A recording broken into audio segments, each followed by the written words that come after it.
you have one of those days where you just want to sit around and just enjoy the scenery, just chew the fat of life. I'm in one of those moods.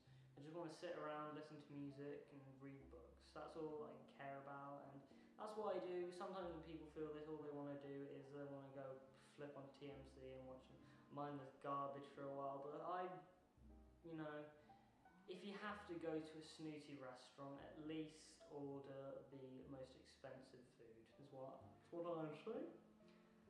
But, you know, but Philip, last week I was working on this small collection of jokes that I was making for some friends to take off to their D&D expedition, and I kind of felt the need to write a short paragraph as a sort of farewell, because I know that I'm fantastically lonely all the time, because I do not want to go out my house.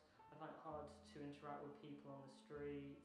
I don't like going to, you know, discos. I find them sort of, well, they're not fun basically. I prefer going to a place and having a Coke or something and having a conversation, laughing with people. I don't really like the fact that you can go to these places and you can spend about 9 hours surrounded by people, not muttering a single word to them and sharing nothing emotional in any sense or anything intellectual, and there's no exchange of anything apart from bodily fluids. But that's just me, and I knew that I probably wouldn't go out much and meet up with these people, so I wrote them a paragraph of something, and bear with me, this is not going to be very funny, but I'm proud of what I've written here and I kind of want to share it with you.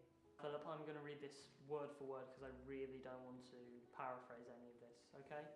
So I'm not going to be looking at the camera, I rarely do anyway, I just look at the thing, So here it is that I leave you. It may be weeks, months or years between the next times we meet, as I don't get out of my house much. If you feel bad about that, just remember that I'm fine with being alone and that I rather enjoy not having people to act like a smug shit around. It inflates my ego. To give you some context, at the moment I'm stargazing, a hobby I picked up after I listened to a song that had the lyrics. I do it to remind me that I'm really, really tiny in the grand scheme of things, and sometimes it terrifies me. For some odd reason, that stuck with me, and now I can't get over what that lyric made me think about. It's all about context. Did you know that scientists took a picture with a satellite of all the stars we can see in our galaxy? But more fantastically, there was 1 pixel of blank space. So they did what anyone would do. They zoomed in and left the shutter open for days. Do you know what they found? Somewhere around 1 billion galaxies. That's crazy to me. Puts a lot into context, but then that context can make you feel happy sometimes. But what I mean is this. Everyone in the class is going to go on to live separate lives, with highs and lows, loves and losses. But we will all share something fairly deep. The fact that we share these years that are the building blocks of what we will become, with all the beautiful complexity of it all, we've all worked to form one another into who they are and what they can be.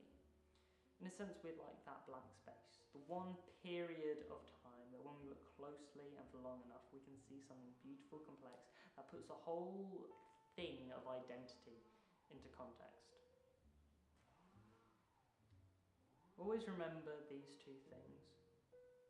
Love is wise, and hatred is foolish. And to improve is to change.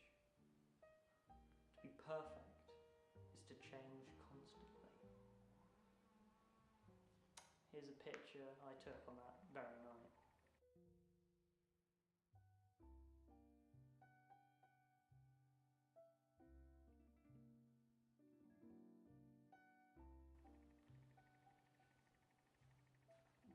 Philip, I'll see you on Sunday.